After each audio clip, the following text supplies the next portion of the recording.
আসসালামু আলাইকুম এভরিওয়ান, চলে আসলাম নতুন একটা ভিডিও নিয়ে। তো সবাই কেমন আছেন? আমি আছি আলহামদুলিল্লাহ ভালো। তো আমি আজকে ধুন্দুল রান্না করব চিংড়ি মাছ আর বড়ি দিয়ে। তো এই হালকা ঝোলটা দুপুরের জন্য বেস্ট একটা রেসিপি। তো দয়া করে সম্পূর্ণ ভিডিওটি দেখবেন। তো এই যে ধুন্দুলগুলো একেবারে কচি ছিল, মানে একেবারে গাছ থেকে ছেঁড়া। তো যাই হোক, আমি এখান থেকে 2টা ধুন্দুল রান্না করব। তা এখন ধুন্দুলগুলো আমি সুন্দর করে স্কিনটা ছিলে নিচ্ছি, আর এখন আমি কেটে নেব। এই কাজটা আপনারা চাকু দিয়েও করে নিতে পারেন। তো আমি চাকু দিয়ে কাটতে এতটা অভ্যস্ত নই। তো যাই হোক, আমি বটি দিয়ে সুন্দর করে পরিষ্কার করে নিচ্ছি। তো আমি ভালো করে সুন্দর করে কেটে নিচ্ছি। তো প্রিয় আপু ভাইয়ারা, এই পর্যায়ে আমি সবাইকে রিকোয়েস্ট করবো, যারা ভিডিওটিতে ঢুকছেন প্লিজ বের হয়ে যাবেন না, সম্পূর্ণ ভিডিওটি দেখে তারপরেই যাবেন। এই যে আমার এই তরকারিটা একবার সুন্দর করে কেটে নিয়েছি, আর এর মধ্যে আমি একটু আলুও দিয়ে দেব। তো আমি ওটা অফ ক্যামেরায় কেটে নিব। তো এই কোরবানির পরে কিন্তু মাংস খেতে খেতে হয়তো বা একঘেয়েমি লাগে। তো এরকম হালকা একটা ঝোল হলে কিন্তু এই দুপুরবেলা আর যে গরম পড়ে, এরকম হালকা তরকারি কিন্তু আমাদের খুব ভালো হয় শরীরের জন্য। আর ধুন্দুল কিন্তু অনেক মজার একটা তরকারি। তো এখন আমি এখানে কাঁচামরিচ, পেঁয়াজ আর রসুন এগুলা পাটায় ভালো করে বেটে নেবো। আর এখানে দেখুন আলুও কেটে নিয়েছি। তো এখন সুন্দর করে আমি সব তরকারিগুলো ভালো করে ধুয়ে নিচ্ছি।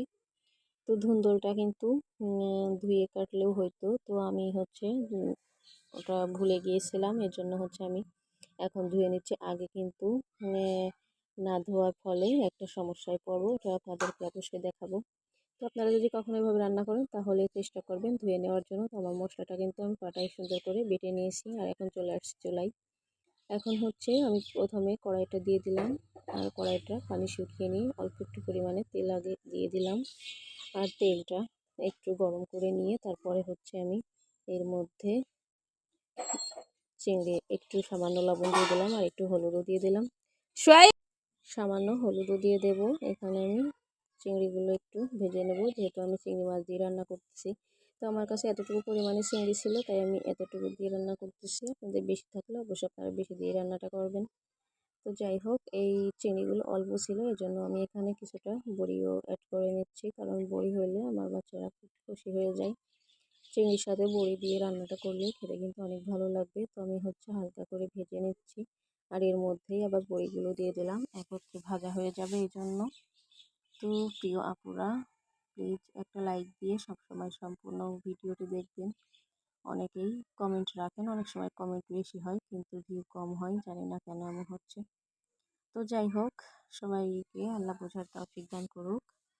তো আমি এখন সুন্দর করে এগুলা ভেজে নিচ্ছি। দেখুন, হালকা একটু হলুদ দেওয়ার কারণে চিংড়ি মাছের একটা কালার চলে আসছে। আর এখন এগুলো উঠিয়ে নিয়ে আমি চলে আসছি আবারও মূল রান্নাতে। তো সেই কড়াইতে আমি আবারও দিয়ে দিলাম তেল, আর তেলটা দিয়ে তারপরে আমি যে পাটায় মশলাটা বেটে নিয়েছিলাম ওই মশলাটা এখন দিয়ে দেব। তো পাটায় মশলা বেটে রান্না করা, তারপরে মাটির চুলায় রান্না করলে খেতে আরও ভালো লাগে তরকারিটা। মানে যাই রান্না করেন খেতে কিন্তু আরও দ্বিগুণ স্বাদ বেড়ে যায়। এখানে স্বাদ অনুযায়ী লবণ, হলুদ দিয়ে দিলাম। আর আমি মরিচের সঙ্গে রসুন পেঁয়াজের সঙ্গে একটু আস্ত ধনিয়া বেটে নিয়েছিলাম। আর এখন আরও একটু পরিমাণে মরিচের গুঁড়া অ্যাড করে দিলাম। মরিচের গুঁড়াগুলো অ্যাড করে দিয়ে আমি অল্প একটু পরিমাণে পানি দিয়ে দিচ্ছি, যাতে করে মশলাগুলো পুড়ে না যায়। তো মশলাটা আমার কষানো প্রায় হয়ে আসছে। এই পর্যায়ে আমি এর মধ্যে প্রথমে আলুগুলো দিয়ে দিচ্ছি। আর আলুগুলো দেওয়ার কারণ আগে যদি ধুন্দুল দিই তাহলে ধুন্দুলটা কিন্তু একেবারেই তাড়াতাড়ি সিদ্ধ হয়ে যাবে। এই জন্য আমি আলুগুলো 50% সিদ্ধ করে নিয়ে তারপরে ধুন্দুলগুলো দিয়ে দেব। তো দেখুন, আমি সুন্দর করে আলুগুলো দিয়ে মশলার সঙ্গে নেড়ে চেড়ে একটু হালকা ভেজে নিচ্ছি। আর এর মধ্যে এখন অল্প একটু পরিমাণে পানি দিয়ে দেব। তো পানিটা দিয়ে আমি ভালো করে নাড়াচাড়া করে নিয়ে তারপরে কিছুক্ষণ জাল করে নেব। তো এটা একটু আমি কষিয়ে নিচ্ছি ঢাকা চাপা দিয়ে। তো দেখুন, অনেকটাই কিন্তু বলক উঠে গেছে। আর এখন কিন্তু ভালোভাবে তরকারিটা বলক উঠে গেছে, এই জন্য হচ্ছে আমি ধুন্দুলটা দিয়ে দিচ্ছি। তো ধুন্দুলটা দেওয়ার পরে হচ্ছে আমি সুন্দর করে আবারও নেড়ে চেড়ে মিক্সড করে নিচ্ছি।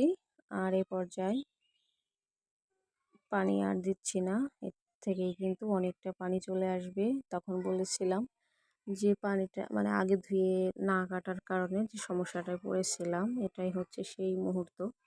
তো একটু পরেই দেখতে পাবেন তরকারিটায় অনেকটা পানি চলে আসছিল।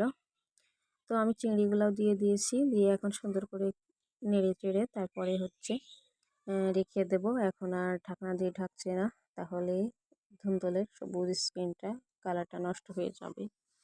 এর জন্য আর ঢাকনা দিলাম না। তো এখন দেখুন কতটা পানি চলে আসছে, মনে হচ্ছে আমি কত পানি দিয়ে দিয়েছি, কিন্তু না, পরে ধোয়ার কারণে কিন্তু এরকম সমস্যায় পড়তে হয়েছে। তো আপনারা সবসময় ধুন্দুলটা কেটে নেওয়ার আগে তারপরে আগে ধুয়ে নিয়ে তারপরে কেটে নেবেন। তো যাই হোক, এখন কিন্তু সুন্দর করে বলক উঠে আসছে। আর এই পানিটা শুকাইতে গেলে আর ধুন্দুলটা আমি পাবো না, এই জন্য আর আমি শুকাইতে যাই নাই। তো আপনারা যখন করবেন এই ভুলটা কখনোই করবেন না। তো এখন আমি ভালো করে পানিটা দিয়ে একটু, অতিরিক্ত পানি দেওয়ার প্রয়োজন নাই, সব কিছু একেবারে সেদ্ধ হয়ে গেছে। আর এখন বড়িটাও দিয়ে দিলাম, ভালো করে নেড়েচেড়ে নিয়ে তারপরে হচ্ছে আমি কিছুক্ষণ বলক তুলে নেব। যদি দেখুন বলক কিন্তু উঠে আসছে, তরকারিটা কিন্তু অনেকটাই হয়ে আসছে। এখন শুধু ঝোলটা মাখা করে তারপরে হচ্ছে নামিয়ে নেব। তো এই পর্যায়ে আমি আবারও রিকোয়েস্ট করব, যদি কেউ প্রথমবার আমার ভিডিওটি দেখেন, যদি কোথাও কোনো অংশ ভালো লেগে যায়, তাহলে অবশ্যই আমার চ্যানেলটা সাবস্ক্রাইব করে বেল আইকনটি বাজিয়ে সঙ্গেই থাকবেন। আর যদি আপনার চ্যানেল থাকে তাহলে অবশ্যই পোস্টে একটা কমেন্ট রেখে যাবেন, ইনশাল্লাহ চলে যাব। তো যাই হোক, আমি হচ্ছে সুন্দরভাবে তরকারিগুলো ভালো করে ধুয়ে নিয়েছি, সরি রান্না প্রায় হয়ে আসছে। তো যাই হোক, আমার ভয়েসে কোনো অসুবিধা হলে বা ভুল কিছু হইলে সবাই একটু ক্ষমা সুন্দর দৃষ্টিতে দেখবেন। তোমার তরকারিটা কিন্তু প্রায় হয়ে আসছে, ঝোলটা কিন্তু অনেকটাই মাখা হয়ে আসছে, আর কালারটাও মাশাআল্লাহ খারাপ আসেনি, সুন্দর আসছিল। তো দেখুন এই পর্যায়ে কিন্তু আমার ঝোলটা প্রায় একেবারেই শেষের দিকে চলে আসছে। তো আমি এখন চুলা থেকে নামিতে যে আবার একটা ভুল হয়ে গেছে, এখানে হচ্ছে আমি ভাজা জিরার গুঁড়াটা অ্যাড করতে চেয়েছিলাম, ওটা দিতে মনে ছিল না। তো এখন হচ্ছে দিয়ে দিলাম, আর এখন দিয়ে আমি হচ্ছে নাড়াচাড়া করে আপনি চুলা থেকেই নামিয়ে নেব। তো যারা এতক্ষণ ভিডিওটি দেখলেন তাদেরকে জানাই অসংখ্য ধন্যবাদ। আমার পক্ষ থেকে রইল অনেক ভালোবাসা। দেখুন নামানোর পরে কিন্তু মাশাআল্লাহ অনেক সুন্দর একটা কালার আসছে। আর এখন হচ্ছে আমি দেখুন পরিবেশন করে নিচ্ছি। কি বলবো, এত সুন্দর একটা রেসিপি, একবার করে দেখবেন, খুব ভালো লাগে। আজ এই পর্যন্ত, দেখা হবে অন্য কোনো ভিডিওতে। আসসালামু আলাইকুম, আল্লাহ হাফেজ।